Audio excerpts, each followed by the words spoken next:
ఆధునిక ఆంధ్రప్రదేశ్ రూపశిల్పి, సాంకేతికతకు శ్రీకారం చుట్టిన మహానేత, ప్రజల సంక్షేమం, రాష్ట్ర అభివృద్ధి లక్ష్యంగా పెట్టుకుని ప్రగతి పథంలో పయనింపజేసిన ప్రజానాయకులు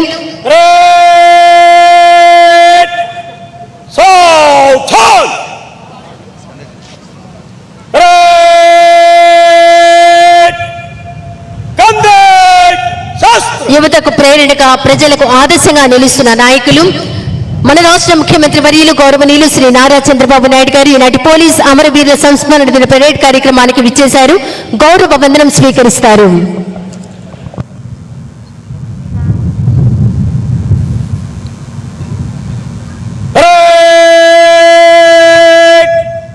జనరల్ సల్యూట్, సలామే, శాస్త్ర.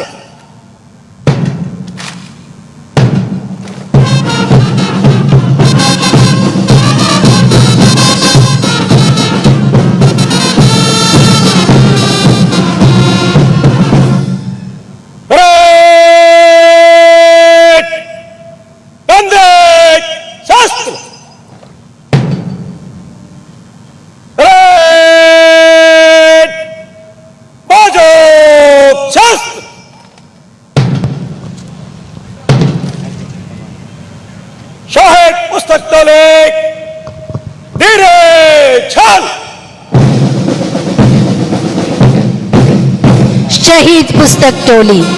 భారతదేశంలోని విధి నిర్వహణలో అసువులు బాసిన పోలీస్ సిబ్బంది వివరాలు రోల్ ఆఫ్ హానర్ మన ముఖ్యమంత్రి గారికి సమర్పించడానికి ఎంతో భక్తి ప్రపత్తులతోటి తీసుకువస్తున్నారు పోలీస్ సిబ్బంది మిత్రులు.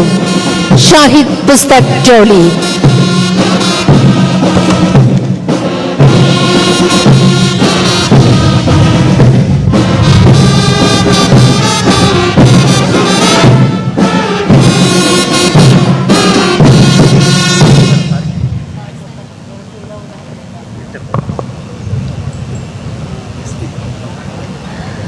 విధి నిర్వహణలో అసువులు బాసిన పోలీస్ సిబ్బంది వివరాలు రోల్ ఆఫ్ హానర్ మన ముఖ్యమంత్రి గారికి అందజేశారు. ముఖ్యమంత్రి గారు డీజీపీ గారికి అందజేశారు.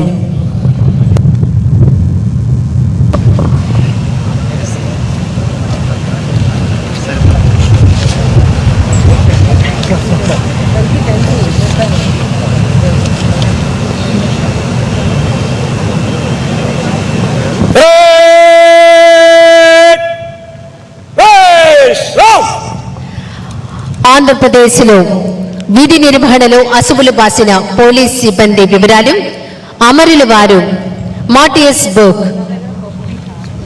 ఉమెన్ ఎస్ఐ వల్లెం లావణ్య 2024 బ్యాచ్కు చెందిన వల్లెం లావణ్య గౌరవ రాష్ట్ర ముఖ్యమంత్రి వర్యులు శ్రీ నారా చంద్రబాబు నాయుడు గారికి అందజేస్తున్నారు. ఆంధ్రప్రదేశ్లో విధి నిర్వహణలో అసువులు బాసిన పోలీస్ సిబ్బంది వివరాలు అమరులు వారు మాటియస్ బుక్ ఆవిష్కరణ కార్యక్రమం గౌరవ రాష్ట్ర ముఖ్యమంత్రి వర్యులు శ్రీ నారా చంద్రబాబు నాయుడు గారి చేతుల మీదుగా జరుగుతోంది.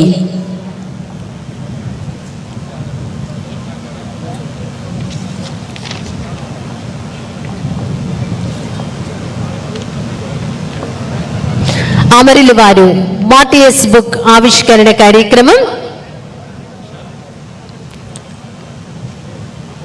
ముందుగా పోలీస్ అమరవీరులకి నివాళులర్పిస్తున్నాను.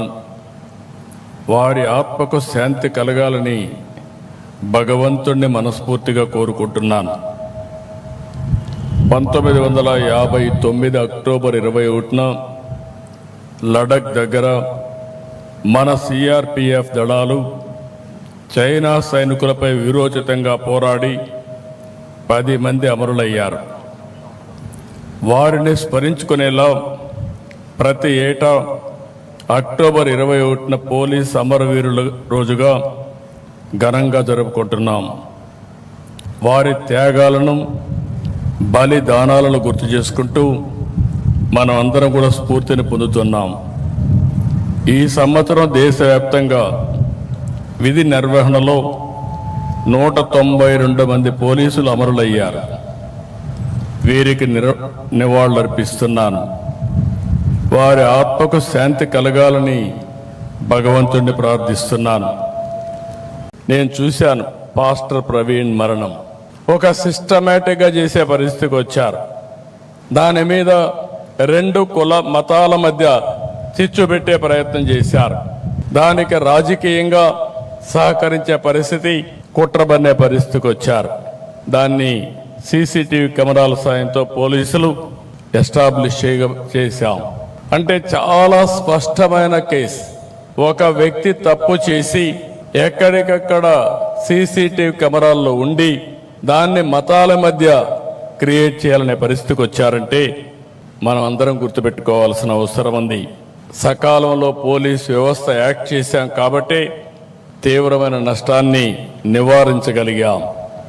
పోలీసులంటే కఠినత్వంతో ఉంటారని అనుకుంటారు, కానీ మానవత్వంతో వ్యవహరించేది వాళ్లే. ఏలూరులో జరిగిన సంఘటనగా నాకు గుర్తుంది. ఒక మధ్యతరగతి మహిళ దివ్యాంగురైన తన కూతుర్ని రోజు స్కూల్లో డ్రాప్ చేసి రావడం కోసం కష్టపడి ఒక బైక్ కొనుక్కుంది. కానీ ఎవరో ఆ బైక్ దొంగతనం చేశారు. దీంతో బిడ్డను స్కూలుకు పంపలేక ఆ తల్లి ఎంతో ఆవేదన చెందింది. ఏలూరు పోలీసులు కష్టపడి ఆ దొంగను పట్టుకుని బైక్ తిరిగి ఆమెకి ఇచ్చారు. అప్పుడు ఆ తల్లి ఆనందం చూడాలి. అది నిజమైన పోలీస్ అంటే, అదే నిజమైన మానవత్వం.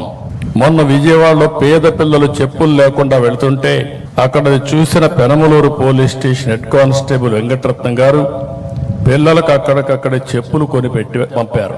నేను చెప్పేటి మాత్రం కొన్ని ఉదాహరణలే. ఇలా ప్రతి జిల్లాలో ప్రతి స్టేషన్లో ప్రజల ఆస్తులు కాపాడాలని తపన పడే సిబ్బంది ఉన్నారు. మానవత్వంతో స్పందించే పోలీస్ అధికారులు కూడా ఉన్నారు.